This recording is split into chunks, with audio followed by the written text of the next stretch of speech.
Hello dear students, welcome back to my channel Physics SPC CBSE sample paper 24-25 question number 12 का solution. If copper wire is stretched to make its radius decrease by 0.1%, then the percentage change in its resistance approximately. सुने solution. देखो अगर हमारे पास मान लो एक wire है, इस wire की लेंथ L है, पहले फॉर्मूले पे तो ध्यान दे रहे हैं, इसकी रेडियस R है, तो इसका एरिया ऑफ क्रॉस सेक्शन जो होगा A बराबर पाई R स्क्वायर हो जाएगा, सर्कुलर क्रॉस सेक्शन एरिया। और इसका रेजिस्टेंस लिखें तो रेजिस्टेंस बराबर होता है resistivity length upon area. Resistivity the property of material of the wire, ठीक है, length of the wire and area cross section of the wire. अच्छा, एक काम करते हैं, इसमें रेजिस्टिविटी एरिया क्रॉस सेक्शन का ऊपर नीचे मल्टीप्लाई कर देते हैं। क्यों कर रहे हैं वो भी थोड़ी देर में समझ में आ जाएगा। L A over A square, और इसको क्या बोल सकते हैं जरा बताओ मेरे को। L into A, area cross section into length, तो इसे वॉल्यूम ऑफ द वायर बोल सकते हैं हम। Volume of the wire, material of the wire, volume of the material of the wire. V is equal to ले सकते हैं हम area cross section into length. Area cross section की unit metre square और लेंथ की metre, तो metre cube हो जाएगी। तो इस ऐसा क्यों किया सर, वो भी बताता हूँ। एरिया क्रॉस सेक्शन, अब इस एरिया क्रॉस सेक्शन की वैल्यू पाई आर स्क्वायर है, क्योंकि यहाँ पे रेडियस के टर्म में दे रखा है हमें सेंटेंस। तो इसे ऐसे लिख सकते हैं, रेजिस्टेंस ऑफ द वायर को रो वॉल्यूम अपॉन पाई का स्क्वायर आर की पावर 4। पहले यहाँ तक आपको ये समझ में आया, ठीक है। अब ये ऐसा करा क्यों, देखो इसमें क्वेश्चन में कह रहा है कि कॉपर वायर है, इसे स्ट्रेच करके इसकी रेडियस को डिक्रीज कर दिया गया है 0.1%। तो इस वायर को आपने स्ट्रेच कर दिया है, तो स्ट्रेच करने से रेडियस घटेगी, रेडियस डिक्रीज होगी। बिल्कुल ठीक, स्ट्रेच करेंगे तो वायर पतला ही तो हो जाएगा बेटा, खींचोगे तो लंबाई बढ़ेगी तो रेडियस घटेगी यार, लेंथ इंक्रीज हो जाएगी।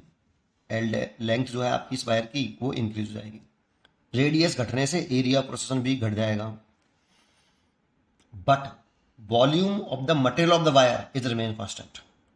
भाई जितने मटेरियल का इसका वॉल्यूम है, इस वायर का पूरा जो वॉल्यूम है, वही तो वॉल्यूम इसके मटेरियल का रहेगा। स्ट्रेच ही तो किया है, स्ट्रेच किया है बेटा आपने, कुछ काट के बाहर नहीं निकाला या कुछ एडिशनल नहीं ऐड किया। लेंथ बढ़ गई तो रेडियस घट गई, तो वॉल्यूम द वायर जो है वायर का वो कांस्टेंट रहने वाला है ना। Volume of the wire constant रहने वाला है, इसीलिए मैंने इसे वॉल्यूम में कन्वर्ट किया है। और रजिस्टिविटी भी कांस्टेंट, तो resistivity the property of material of the wire, wire को स्ट्रेच करने से मटेरियल थोड़ी चेंज होगा। Resistivity of the material of the wire, property of the material of wire और वॉल्यूम, ये बोथ आर कांस्टेंट, इसीलिए मैंने ऐसा कन्वर्ट कर लिया। तो इसमें देखो ये टर्म पूरा कैसा है, आप सोच के बताओ। ये पूरा टर्म कांस्टेंट है बेटा, केवल रेडियस में चेंज आ रहा है। तो यहाँ क्वेश्चन में गिवन भी है कि रेडियस डिक्रीज बाई 0.1%, तो ये हमें delta R upon R into R, ये कितना दे रखा है 0.1%। इसको क्या पढ़ते हैं बेटा, रीड क्या करते हैं, इसको पढ़ते हैं percentage decreasing of radius, percentage change of radius भी कह सकते हो आप इसे, परसेंटेज चेंज ऑफ रेडियस 0.1%। अब देखो इसे किस मेथड से करेंगे जानते हो आप, आपने 11th में एरर ऑफ मेजरमेंट पढ़ा होगा, वहाँ से आसान होगा बेटा, नहीं तो फिर तो बहुत बड़ा हो जाए। लेंथी मेथड से भी कर सकते हैं इसको, परसेंटेज एरर वाले मेथड से करेंगे।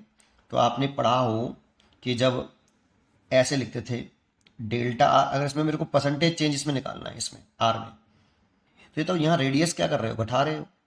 अगर रेडियस घटाओगे, पहली बात समझो, रेडियस घटा रहे हो बढ़ा रहे हो, रेडियस में डिक्रीमेंट हो रहा है तो रेजिस्टेंस बढ़ेगा, और रेजिस्टेंस बढ़ेगा तो चेंज इन रेजिस्टेंस निकालोगे परसेंटेज में, तो रेजिस्टेंस बढ़ रहा है तो फाइनल माइनस करोगे तो पॉजिटिव वैल्यू आएगी। तो ये बात तो पक्का है कि जो परसेंटेज चेंज इन रेजिस्टेंस आ रहा होगा वो पॉजिटिव होगा, बिकॉज रेजिस्टेंस बढ़ रहा है बेटा, क्योंकि रेडियस घट रही है तो रेजिस्टेंस बढ़ेगा। ये तो टर्म कांस्टेंट है बेटा। तो इसको लिखते कैसे हैं, तो delta R by R into 100 is equal to, इसको लिखते थे तो डेल्टा आर बाई आर, और जो पावर है ना वो आगे आ जाएगी। अब ऐसा मत सोचना कि नीचे है तो ऊपर लेके आएंगे तो माइनस की पावर 4 हो जाएगी तो फिर माइनस साइन आएगा, माइनस नहीं, मैक्सिमम वैल्यू लिखते हैं हम, मैक्सिमम लिखते हैं तो नीचे पावर हो चाहे ऊपर पावर हो हमेशा पावर पॉजिटिव में ही चलती है इन 200। तो ये हमें दे रखा है क्वेश्चन में 0.1%, तो 4 इंटू 0.1%, दैट मीन्स प्लस में क्यों लिख रहे हैं, क्योंकि रेजिस्टेंस यहाँ पे क्या हो रहा है, रेजिस्टेंस रेडियस घट रही है, रेजिस्टेंस बढ़ रहा है, तो परसेंटेज चेंज जो आएगा, रेजिस्टेंस में जो चेंज आएगा वो फाइनल माइनस से करोगे तो पॉजिटिव आएगा, तो 0.4% आएगा बेटा प्लस का, इसीलिए आपकी C choice is correct, C choice होगी वो करेक्ट होगी। उम्मीद करता हूँ कि आपको ये जरूर समझ में आया होगा। पढ़ते रहिए और खुश रहिए।